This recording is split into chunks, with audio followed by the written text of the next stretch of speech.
Namaste and welcome back to the True to Yourself podcast. My name is Ananta, Ripa, Ajmera, and here we discuss the power of authentic living. I'm really happy to be joined today by Gautamji Jain, who is addressed as Gautamji. He is a senior protege of world-renowned philosopher and author Swami Parthasarathy. Earlier in his life, he completed a brilliant academic career in the United States, where he received awards for academic and athletic excellence and was recognized for exceptional impact on college life. Upon graduation, he declined lucrative offers from leading US corporations and returned back to India to study at the Vedanta Academy. Gautamji has dedicated over 2 decades to full-time study, research, and propagation of Vedanta and its practical application in life. He is currently in the US to head the efforts of the Vedanta Cultural Foundation, a nonprofit organization dedicated to Vedanta and self-management education programs. Gautamji has also presented seminars on self-management to premier corporations, institutions, and universities, including the Young Presidents Organization, YPO, Entrepreneurs Organization, EO, Goldman Sachs, IBM, AT&T, and Columbia, Princeton, and MIT. He has been featured on ABC and PBS for his work on the subject. Welcome, Gautamji. It's so wonderful to have you join me today. My pleasure. Thank you. Well, nice to be here. Thank you so much. So the first question I always ask guests on this podcast is to tell me about a time in your life when you were true to yourself and how that impacted your life's journey. Okay, one time would be, I would say, when the real shift happened in my thinking and outlook to the world. So I was a senior in college. You just read out my profile. And I was educated here. I came from India as an undergraduate to study here in the US. And my senior year in college, I had many offers from top companies and Wall Street firms. But a thought came to me that, there's more to life than just working for oneself and making lots of money. So that was a time when I had to decide, do I want to do this, a corporate career, or pursue something higher? And I was true to myself, true to my thought process, and decided not to take these corporate offers, even though they were very attractive at that time for a 20-year-old, and returned to India to study Vedanta under my guru, Swami Parthasarathy. So that was a complete paradigm shift, a real change, and it was difficult, but I stayed true to myself. And what motivated you to do that and to really navigate through all of those difficulties and challenges?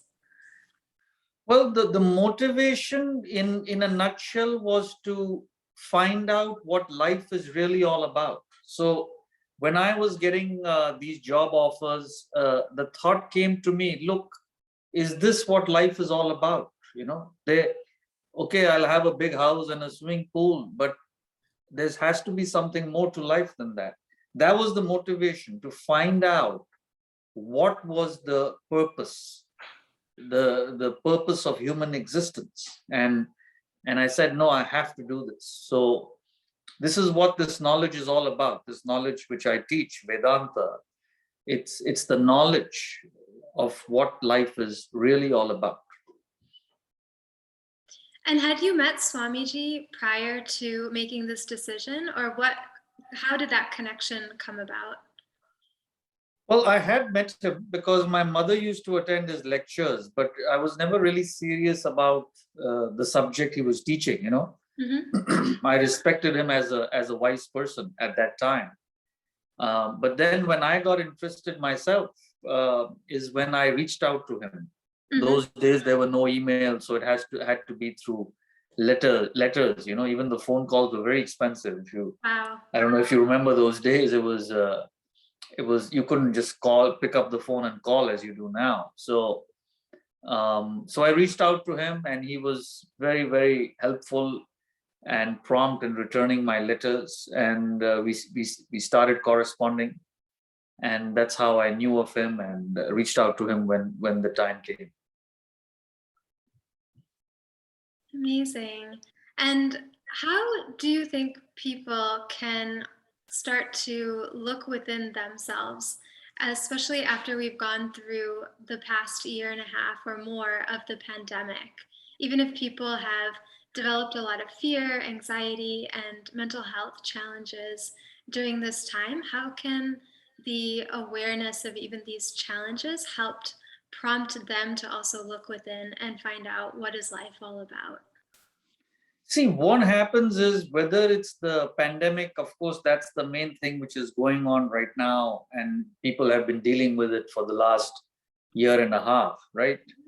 It's just a challenge in life. Life is nothing but challenges, one after the other.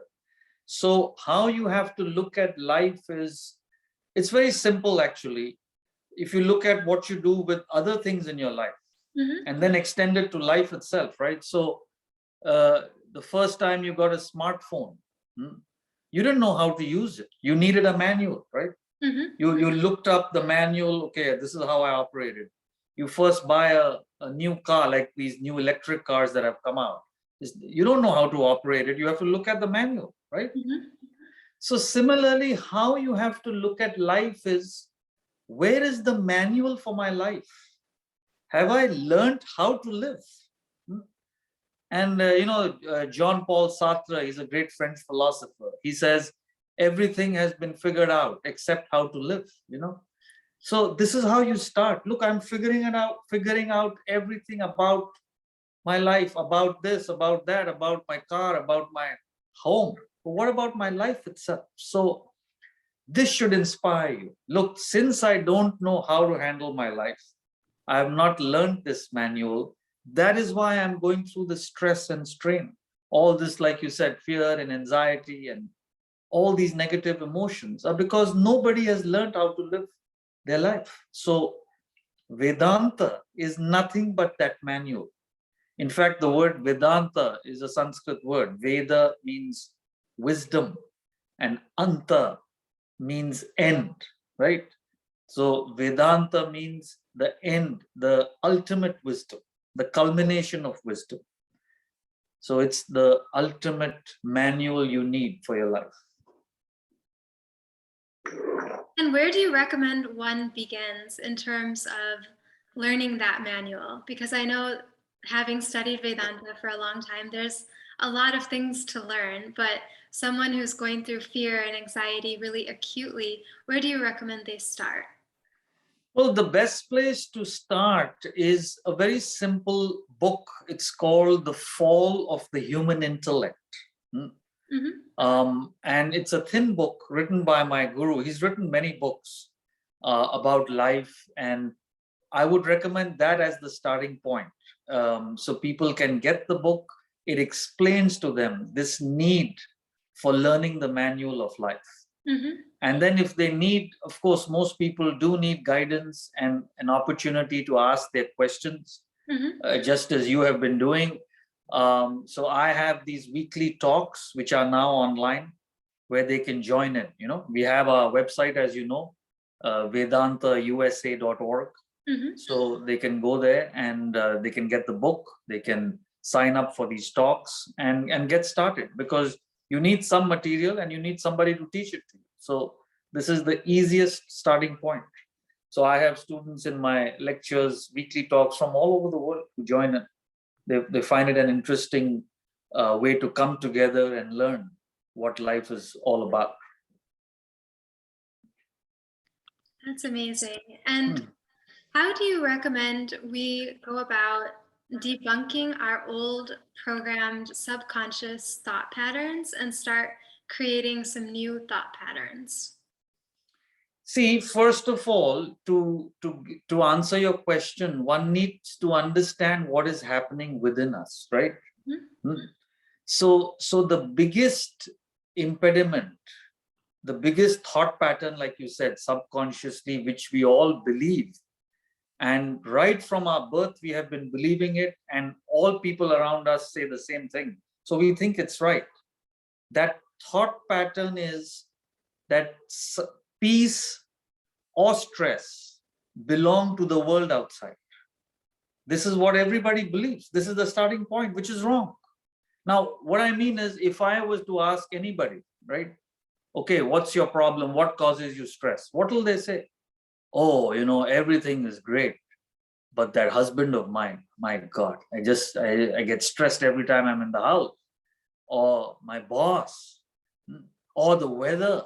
Today I was walking outside and we're here in New York, as you know, and God, it's not supposed to be this cold, this early, So it's the weather, or it's the traffic, or it's my boss, it's my wife, it's my child. So we are so conditioned to believe that stress, or happiness for that matter, lies in the world outside. So the first thing you need to start to break that thought pattern is to recognize it's not outside. It's how I am relating to it, which is a very simple thing to say, but very difficult. But you can prove it. See, one person takes a cigarette, right? He smokes. He says, it gives me so much peace. Where you're walking down Manhattan, sometimes you see these guys rushing out of the buildings. And because they need a smoke, and they go out and they smoke. And I'm walking past them, I look at them, wow, can I also have one? They look so peaceful when they've had that cigarette. And another guy is walking past them and saying, God, man, this is disgusting. How can you smoke? Right? Right. So the same cigarette is causing peace to one, sorrow to the other. So if the cigarette had pleasure or stress in it, what would happen? Everybody should get it, no? This is also common. One guy wants to divorce his wife. Another person is waiting to marry that same woman. It's happened so many times. How do you explain that? It's the same person, but one person gets so much joy. One person gets so much stress. It's not the person. It's not the cigarette. It's how you relate to it. So this pattern has to be broken. This belief that we have that everything is wrong with the world, I'm okay. It has to be changed. This is how you change it, by analysis. No, I have to learn how to handle the situation outside. That's what we're trying to tell them, how to do it. I love how Swamiji always says, you make yourself, you mar yourself.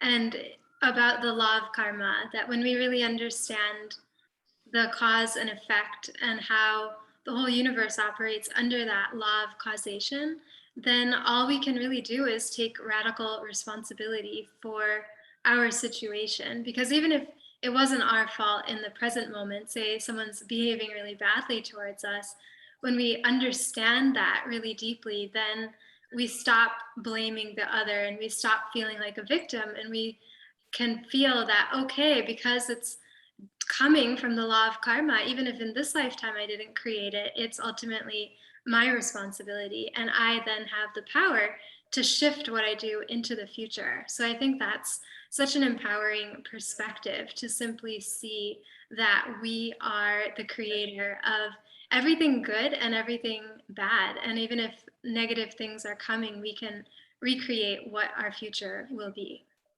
Yes, of course. See, it's like a person who has never exercised and has never eaten the right type of food, now blaming his doctor for his ill health, So that is law. That's the law of karma, that it is your actions in the past that have created your present situation.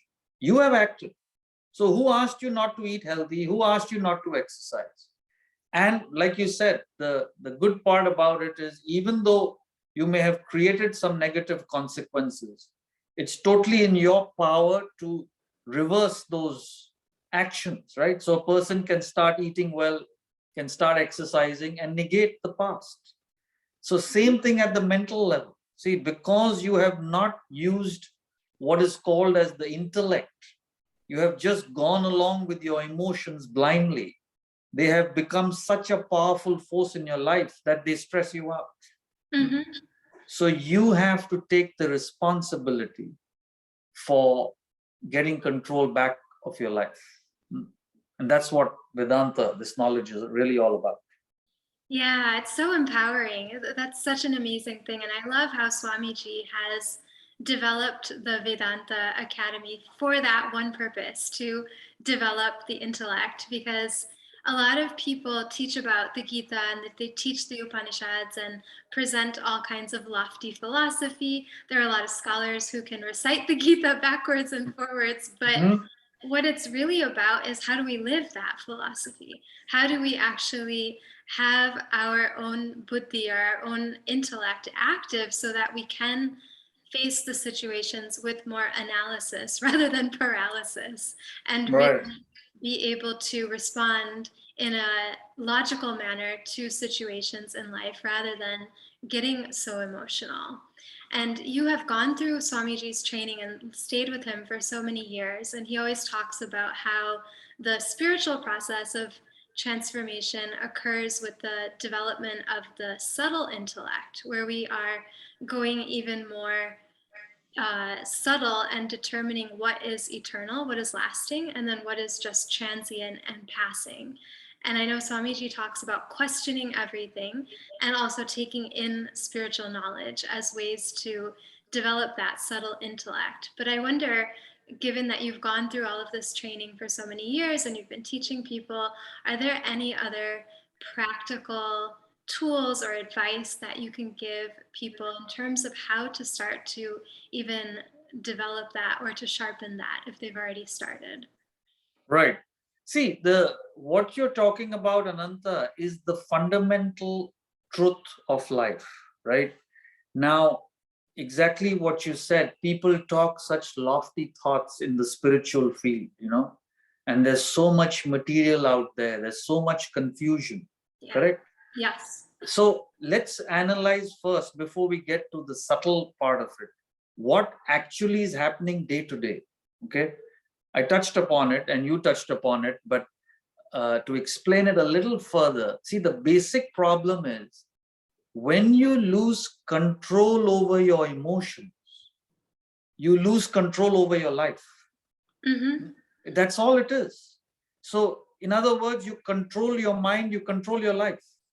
Right? So what is the mind? See, the mind is this emotional flow. It's emotions, feelings, likes and dislikes. And people believe this knowledge of Vedanta or these philosophical thoughts stifle the mind. It's not that. Vedanta is only saying, look, you also have an intellect. The intellect is the capacity to control the mind. And that's what is the crux of the problem. See, for example, money, right? It's everybody's life. There's money. Money in the sense, you need money. You need money to live. You need money to do anything. So there's nothing wrong with earning money. But once you lose control over that desire, it becomes greed. And that's the problem. So I was reading an article a few months ago when it was all over the papers. It said this man went from 20 billion to zero in 2 days here in Manhattan. Wow. $20 billion to zero. The whole thing came crashing down. And they were saying, look at the greed. Not only is he destroyed, he's destroyed so many lives, banks, this, that with him. So this is what it is. There's nothing wrong with enjoying a drink, but you lose control, you become an alcoholic. So that's the crux. So, and what can control your mind is nothing outside. It's your own intellect. It's your capacity to think and reason. You have to strengthen it. And that will control your mind. And control your mind, you control your life. So first, let's start with developing a basic capacity to think. That's what that book, Fall of the Human Intellect, is about. Now, when you talk of subtle intellect, you are talking about the ultimate goal. So a person subtle intellect is that part of your intellect which conceives something beyond the world. And that's the spiritual pursuit. So that is a capacity which either you have it or you don't, unfortunately. You see, you can talk, I can talk till my lungs burst. If you don't have a subtle intellect, you won't understand what I'm talking. If you have a subtle intellect, you'll immediately pounce on it. So what is that subtle intellect? Is that feeling you have within that there has to be more to life than just this mundane existence. Once you have that feeling, and I'm sure the people listening to this podcast or this show, they have that feeling, otherwise they won't be listening to this. So since you already have a subtle intellect, now you must nurture it. So how you do that is by starting the study in a systematic, methodic way. Vedanta is nothing but the knowledge of the self, the supreme reality beyond this world. So as you explore the knowledge, the subtle intellect gets sharper and sharper. And that's what happens. That's how you grow spiritually. So first, self-control, which comes with the basic intellect. And second stage is the spiritual pursuit, which comes with the subtle intellect. You need both to live successfully in this world.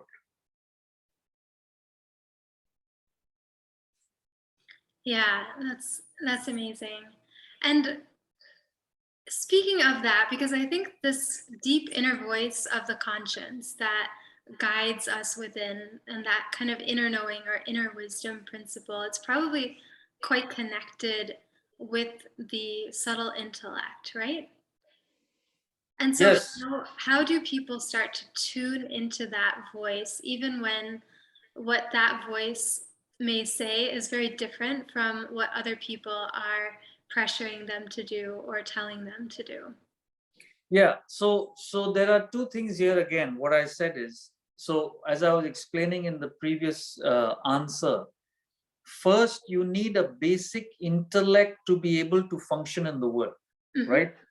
Now, for example, you're driving a car and the text message rings, right? Your phone pings with the text message.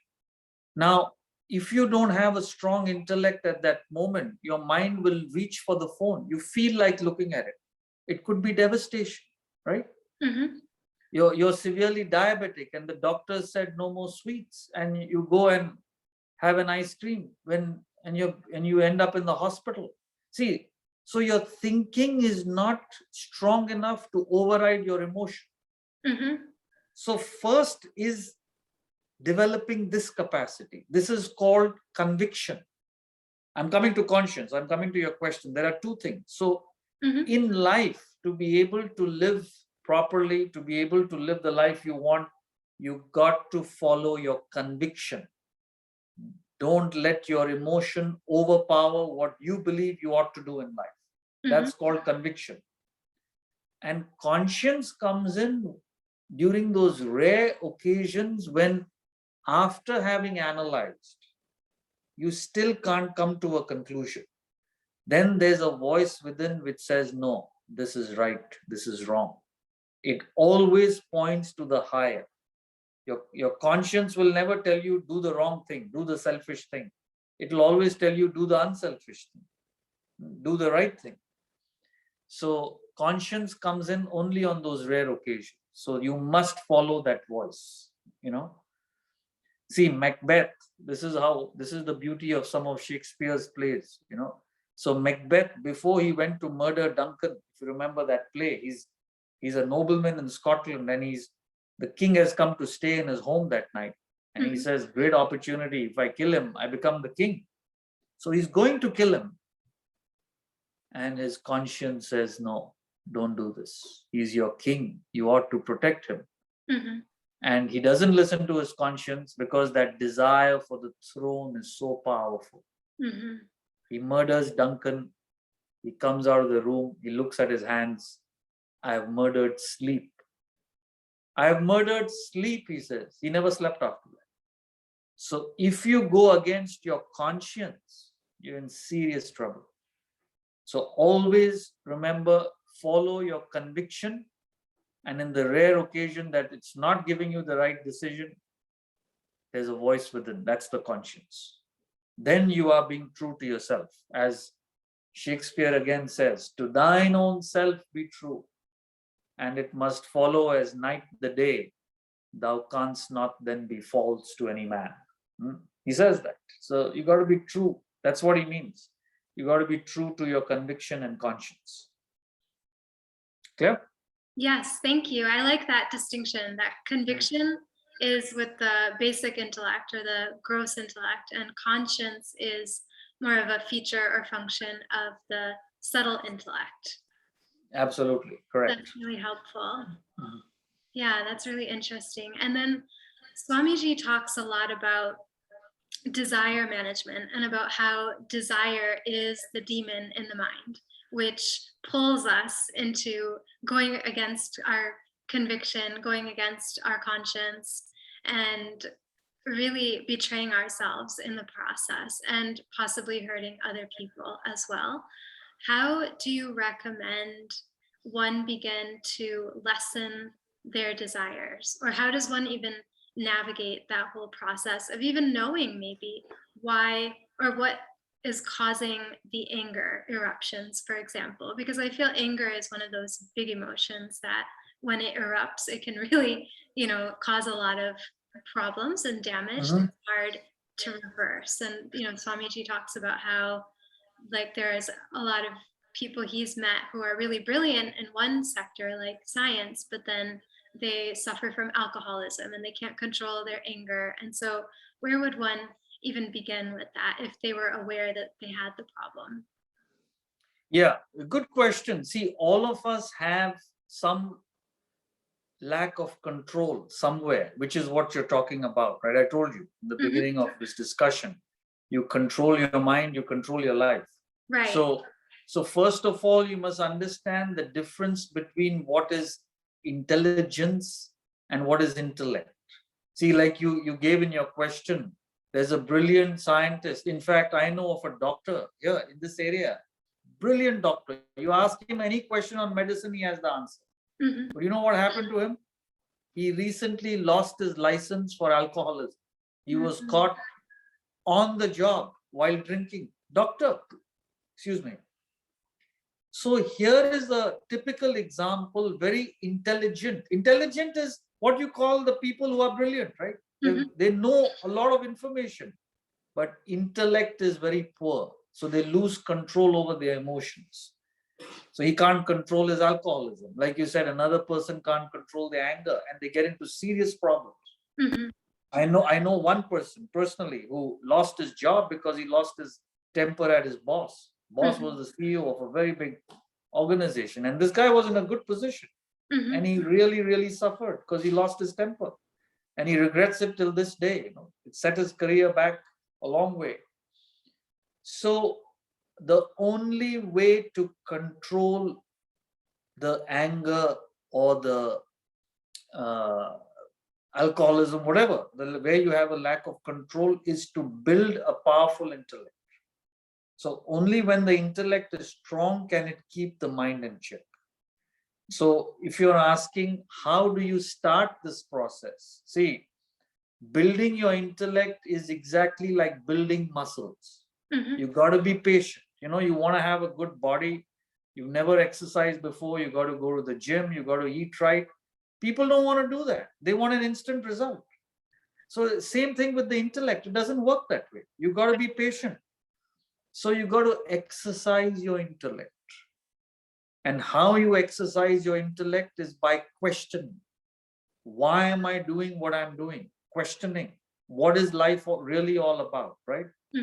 And that's why I recommended the book to start with. Now, the practical way to do this is you got to get up early in the morning.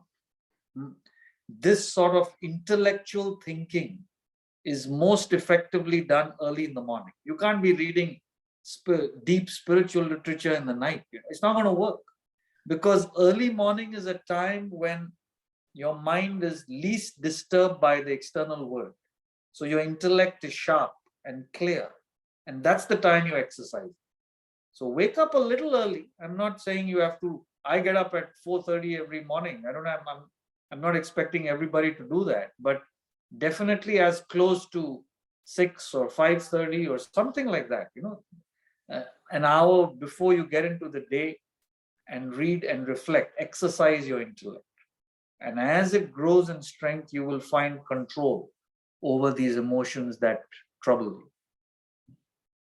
That's what you need to do. There's no other way. I'm sorry. If I wish I had a Vedanta pill which I could say, buy this and the intellect will grow by next week. It doesn't work like that. Anybody saying that is a scam. So don't fall for it. Right. But I did appreciate this self-inquiry bit, that why am I losing my temper, and bothering to actually go into that introspection process, because I think that's how you then can connect with what is underneath it and what is the trigger for that emotion, because I think that is important to have some kind of self-understanding that will then probably eventually lead to discovery of what is the desire underlying that didn't get fulfilled, or is kind of a reflection of where you lack self-knowledge and where you think that something is coming from the outside, like the happiness or peace of mind, because it's related to getting something from someone else or from some other kind of institution or organization or a group of people or whatever it may be. So that's definitely really very helpful.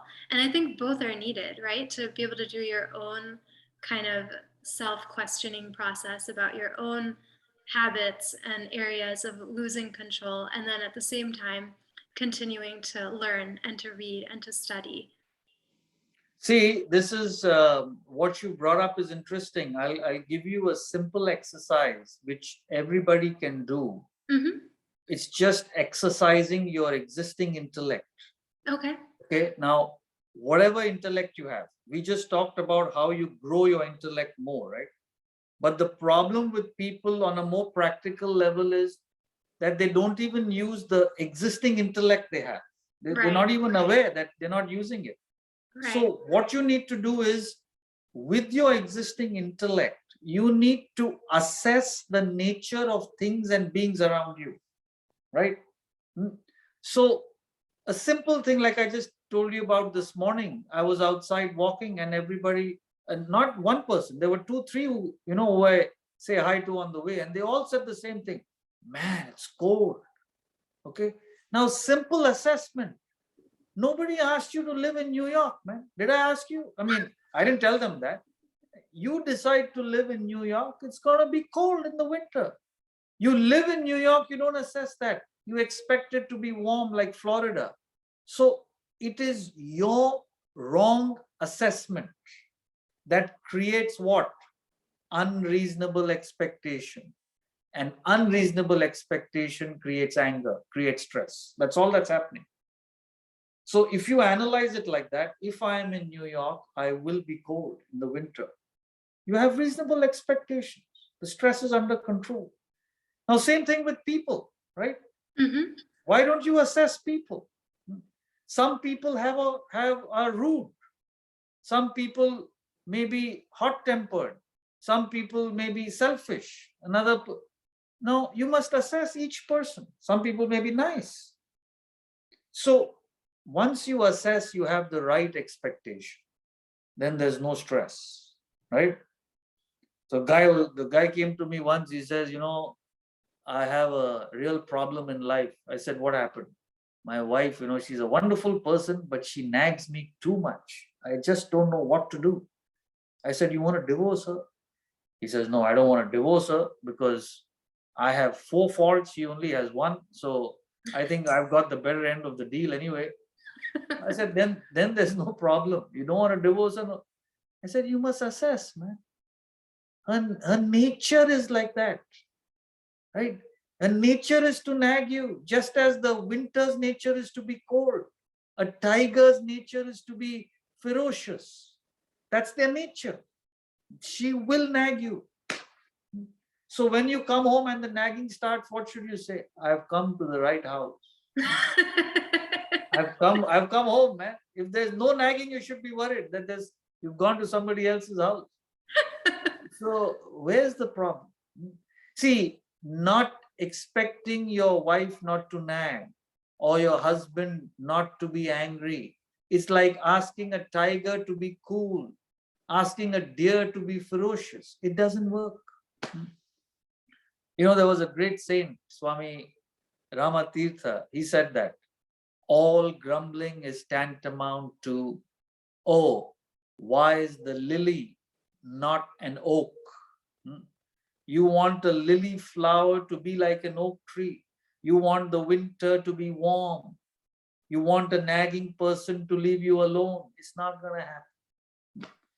People act according to their nature, just as you act according to your nature, right? You have faults, I have faults. We all act according to our nature. So, people change when they want to change. People don't change when you want them to change. If you understand this simple law, your life is is free of complication. You'll be a happy person. Just leave them alone. That's amazing. Yeah, people don't change when you want them to change. They change when they want to change. Yeah, all change exactly. has to come from within.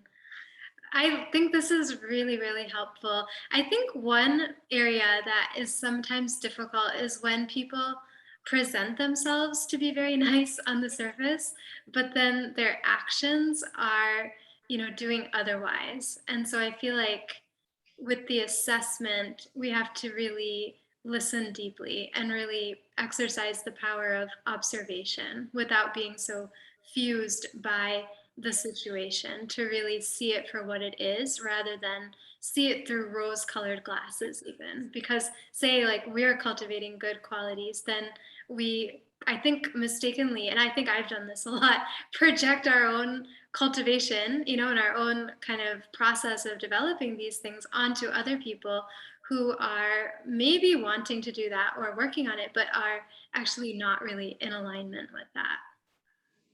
Absolutely. See, Shakespeare says, one may smile and yet be a villain. On the other hand, he also says, I'm sometimes cruel only to be kind. Yes. Yeah, you remember? So you have to always go by the nature of a person, not the external action. So the mistake we do is when you don't have intellect, these things happen. You're not able to penetrate through the external facade and go into the internal character, Right. See, people often tell me, your guru is such a wise man. I revere him so much, but why is he so harsh sometimes? Why is he so direct? I said, look, man, you must understand what is his intention. He's only going to see you maybe once, twice in his life. He wants to wake you up. You're sleeping spiritually. He's like, get up, man, wake up. And when your house is burning, will a guy with the fireman opening your house, opening your door, tell you, hi, how are you this evening? Why don't you come out of your house? He'll pull you up and say, get out, man, your house is burning, right? You don't expect him to be kind to you. He doesn't have time. So people misunderstand. You misunderstand everybody's intentions. You go by the external manifestation. Go by the internal. This is the intellect. Assess the internal nature of the person. Then you're fine. Would you say there's a connection between the intellect and intuition to be able to do that? See, now it all depends. This word intuition, again, it's a very loosely used term. Okay. Mm-hmm.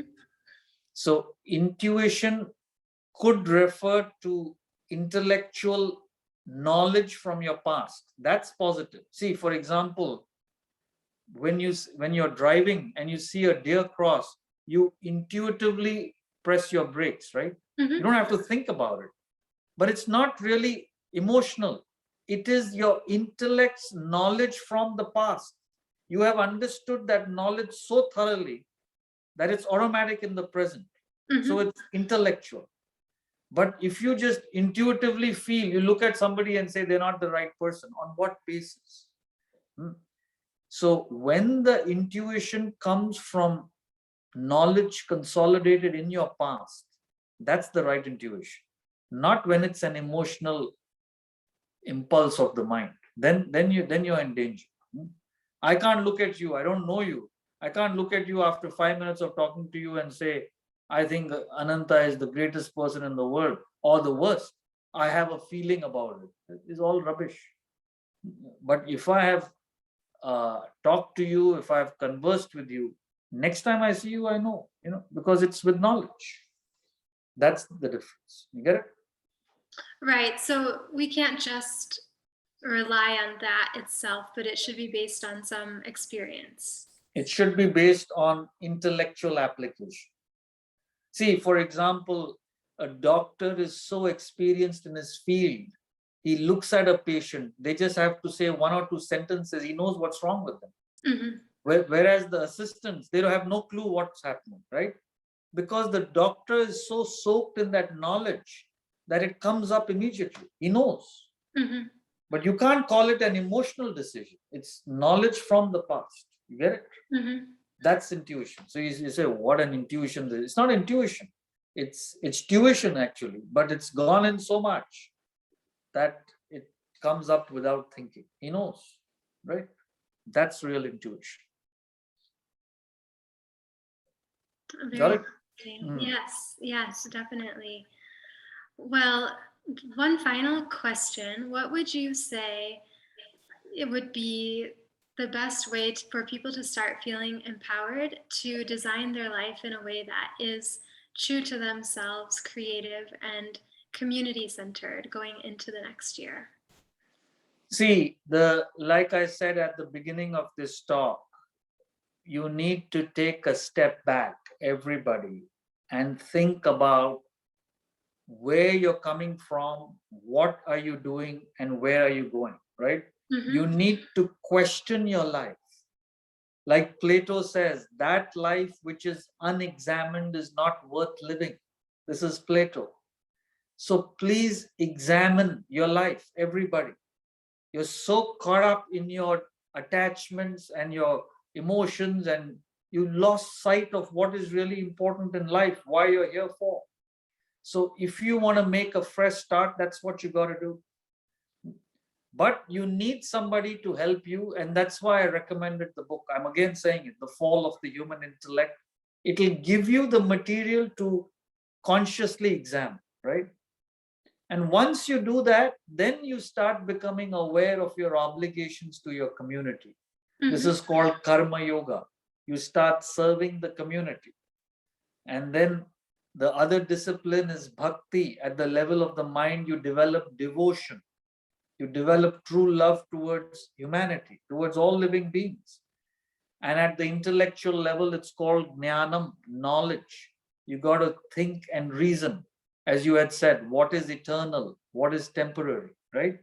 Mm-hmm. So the 3 basic spiritual disciplines are knowledge at the intellectual level, devotion at the emotional level, and service and sacrifice at the physical level.